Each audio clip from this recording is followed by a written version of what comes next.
Muy buenos días para toda la iglesia Árbol de Vida para las Naciones. Desde aquí, desde mi humilde casa, les mando un saludo cordial a todos. Creo que es un buen momento para compartir de la presencia del Señor, para hablar de su palabra. Y sé que muchos han destinado este tiempo para eso. Y bueno, cuando disponemos nuestro corazón para disfrutar y compartir con el Señor, definitivamente que ocurren cosas muy especiales. Así que comencemos este tiempo orando, como nos gusta, ¿no? Colocando todo en las manos del Señor. Padre, gracias te damos en este momento porque eres bueno y precioso y porque nos das la gran dicha y la gran oportunidad de disfrutar tu gracia y disfrutar tu amor. Nos sentimos dichosos de tener este tiempo, esta mañana contigo y te pedimos que tú nos hables. Yo en lo personal te ruego de todo corazón que hables profundamente a cada vida, a cada corazón y que esta palabra no sea simplemente un audio más que escucho, sino que sea una palabra profunda que tú, Señor, pongas en el corazón de cada uno de nosotros y que transforme nuestra manera de vivir y que nos fortalezca y nos haga tener una relación más estrecha y más profunda contigo. En el nombre de Jesús, bendito Señor, gracias, amén y amén. Bueno, muy bien. Este tema que quiero compartir hoy lo he titulado Nueva Vida en Cristo. ¿Sí? Nueva Vida en Cristo y siento que es un tema tan bonito, tan pertinente en estos tiempos donde hay tanta confusión, donde hay tanta ambigüedad, donde puede haber tantas ideas de un lado, de otro lado, que muchas veces a uno lo terminan como confundiendo. Pero creo que una de las cosas más bonitas que el Señor coloca en nuestra vida es identidad. ¿Sí? La identidad que da el amor y que da la gracia de tener a Jesús en la vida.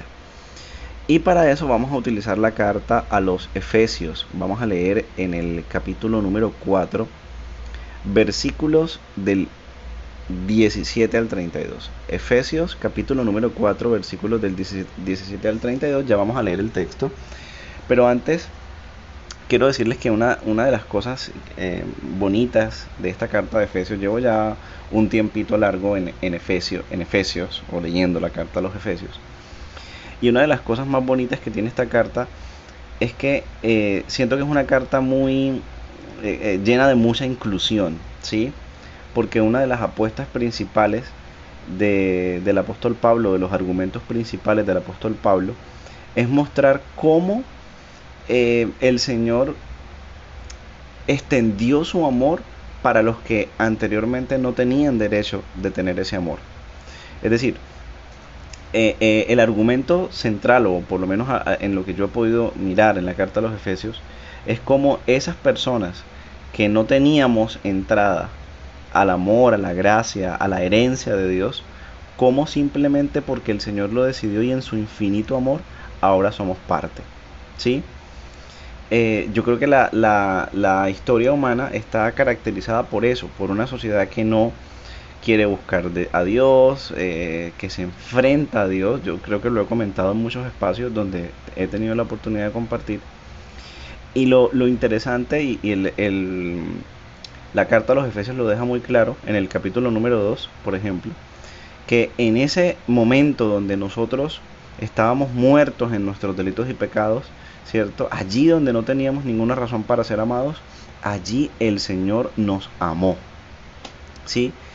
Entonces, teniendo esto en cuenta, es importante saber eso, que uno de los mensajes principales de esta carta es mostrarnos a nosotros cómo, a pesar de que aparentemente a los ojos de la gente no teníamos razones para ser amados, pero el Señor nos amó, nos abrazó y nos dio una nueva identidad. ¿Sí? Entonces, dicho esto, quiero que ahora sí vayamos al texto o a la porción, diría el pastor Jorge Mercado, a la perícopa que nos ocupa en la mañana de hoy, que se encuentra en Efesios 4 del 17 al 32. Como dirían los youtubers, vamos allá. Lo que les voy a decir es una advertencia del Señor. Dejen ya de vivir como los que no son creyentes, porque ellos se guían por pensamientos inútiles. Su entendimiento está oscurecido porque están separados de la vida que viene de Dios y porque son ignorantes debido a lo terco que es su corazón. Han perdido la vergüenza, se han dedicado a la inmoralidad y se entregan cada vez más a cometer toda clase de perversiones. Pero esa clase de vida no tiene nada que ver con la instrucción que recibieron de Cristo. Sé que ustedes han recibido su mensaje y han aprendido la verdad que está en Jesús. Se les enseñó a dejar atrás la forma de vida que llevaban antes. Ese viejo ser va de mal en peor por los deseos engañosos.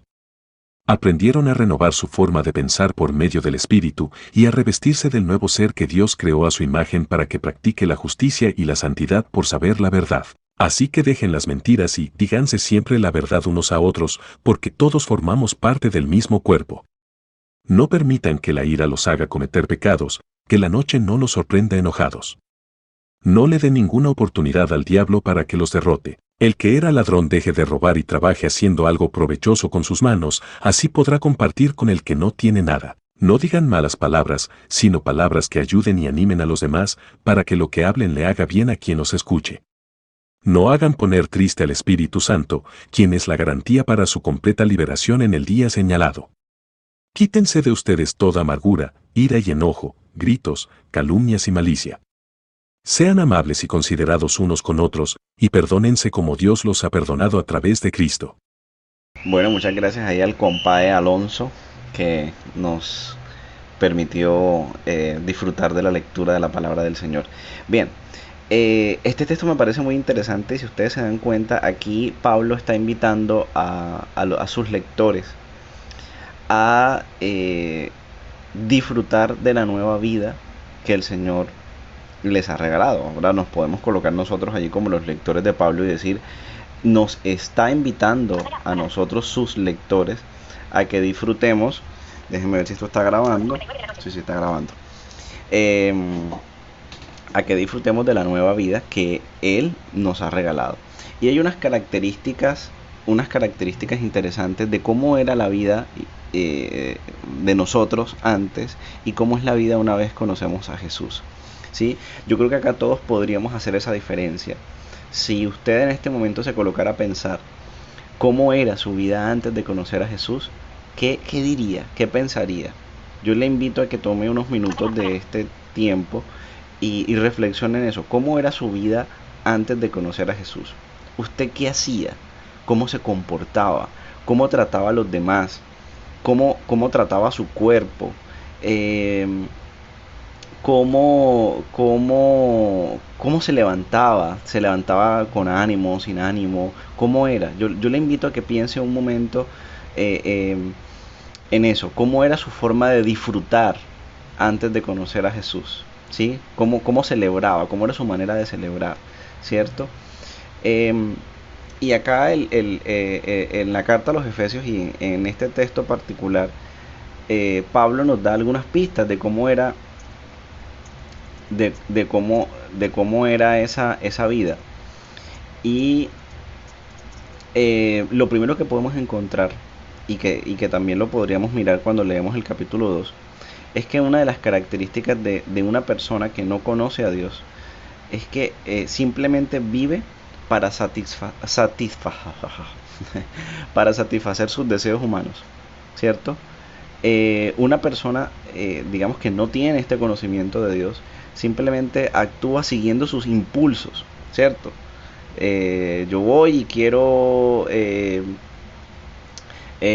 hacer X cosa y la hago y no tengo ninguna reflexión de eso que estoy haciendo. Yo me enojé con alguien y quiero golpear a esa persona y no tengo ninguna reflexión en lo que hago, simplemente sigo ese impulso y golpeo a la persona. Claro, hay unos condicionantes sociales que muchas veces regulan ese comportamiento humano, y esos condicionantes sociales son la ética, la moral, los mismos códigos culturales, pero en muchas ocasiones cuando una persona no conoce a Dios simplemente supera esos códigos éticos, morales y culturales y actúa de acuerdo a sus impulsos.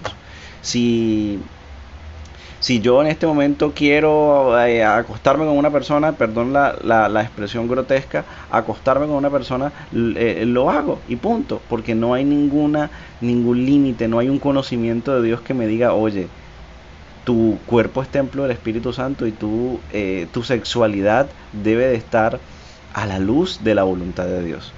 Entonces lo que nos dice el apóstol Pablo acá es justamente eso, que cuando no conocíamos a Dios, simplemente seguíamos nuestros impulsos.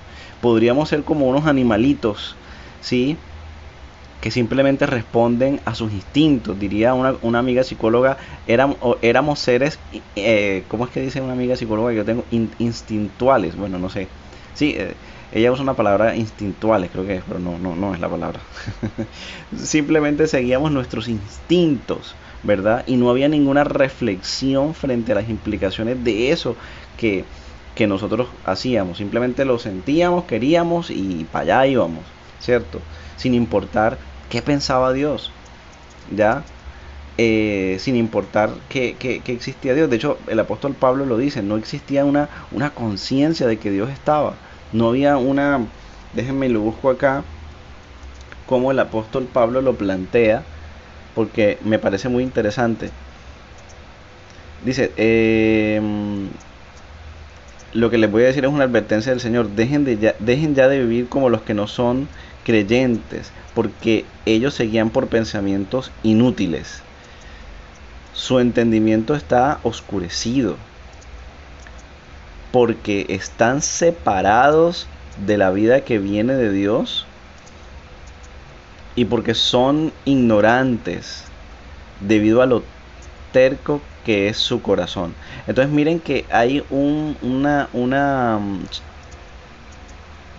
ignorancia, ¿verdad? De que Dios está allí, de que Dios nos cuida, de que Dios nos ama. Y como existe esa ignorancia, pues simplemente cuando no tenemos a Dios, actuamos de acuerdo a lo que la gana se nos dé, ¿sí? Hacemos lo que se nos da la gana, como decimos popularmente. Entonces, esa es la característica.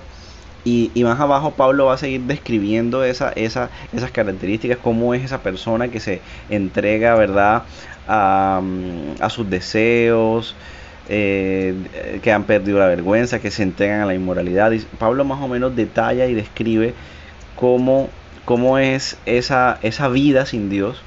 De hecho dice, se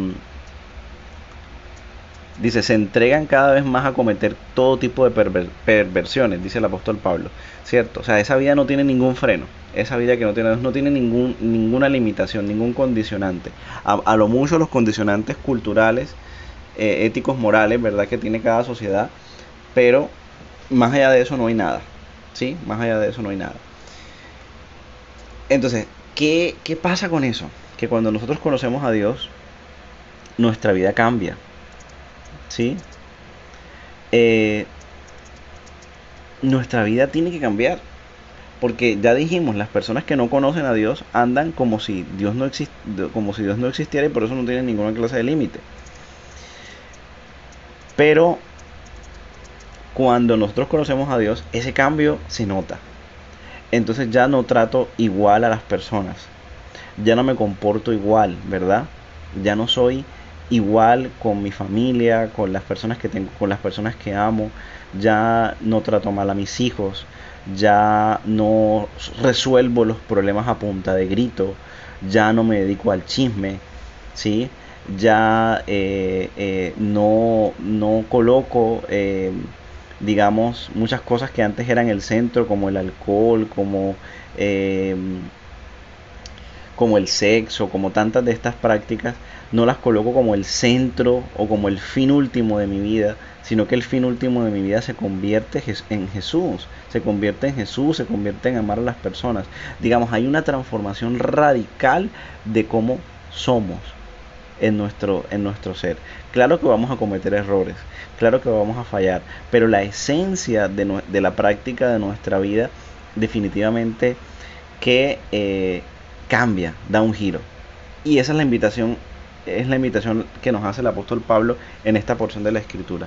Cómo nosotros no podemos quedarnos, si conocemos a Dios, en esa vida antigua, en esa vida anterior, que nos trae, no solamente porque, es que a Dios no le agrada, no solamente eso, sino porque nos trae dolor, nos trae mucho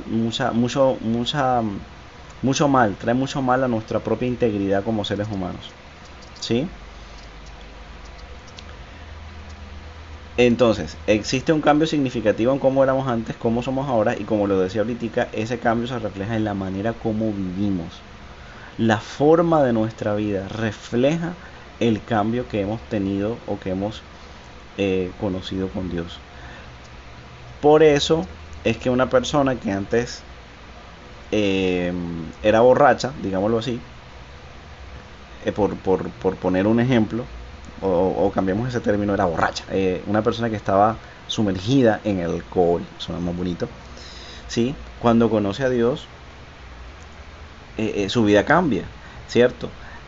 Estaba sumergida en el alcohol y producto de eso le pegaba a la mujer, se gastaba la plata de la comida, porque es que esa vida anterior, como les digo, genera destrucción. No es simplemente porque Dios no quiera que lo hagamos y punto, sino porque nos genera una destrucción a nuestro ser integral, ¿verdad?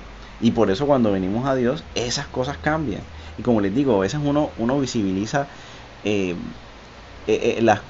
ciertas prácticas, ¿no? El alcohol, el sexo, la estafa, pero es que hay muchas cosas que incluso a veces se cuelan en nuestra vida, como el chisme, la murmuración, ¿sí? La codicia, ¿sí? Que también son parte o deberían ser parte de esa vida anterior. Creo que esto es una palabra que nos hace reflexionar, ¿verdad? Nos hace reflexionar en cómo estamos viviendo nuestra vida en Cristo. Y una de las características bonitas de la vida en Cristo es que vivimos la vida con libertad, ¿verdad? Y es una libertad que diría la carta a los Gálatas, no para hacer lo malo, sino todo lo contrario. Una libertad que nos permite libremente escoger lo bueno, escoger lo agradable, escoger lo que agrada a Dios, pero también lo que beneficia nuestras vidas y lo que beneficia las vidas de otros. Y creo que es una pregunta que nos debemos hacer hoy. ¿Será que en este punto de nuestra vida estamos viviendo con esa libertad que da Jesús para elegir lo bueno para nosotros y para los demás? Esa creo que es la pregunta que me lleva este texto de Pablo. ¿Tenemos esa libertad?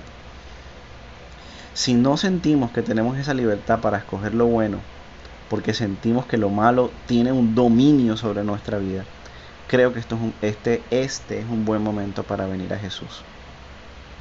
No para que te sientas o para que nos sintamos señalados o juzgados. No para decir, anda, yo como que no era cristiano, como que esto no es para mí, no. Todo lo contrario.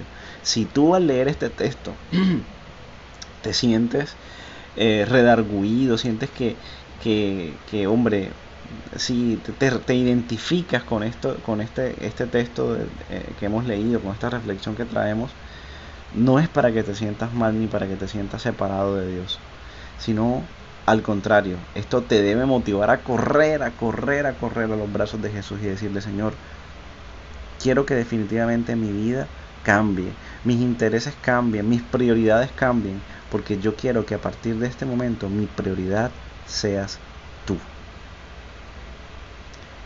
Así que pidámosle a Dios que nos ayude y que Él sea la razón por la cual nuestra vida dé un giro de 180 grados. Espero que esta reflexión haya sido de bendición para tu vida. Para mí de verdad lo fue y por tantas cosas digo, sentí en mi corazón que esta era una palabra pertinente y por eso la quise compartir. Así que nada, un abrazo, que Dios te bendiga y que disfrutes esta mañana de sábado.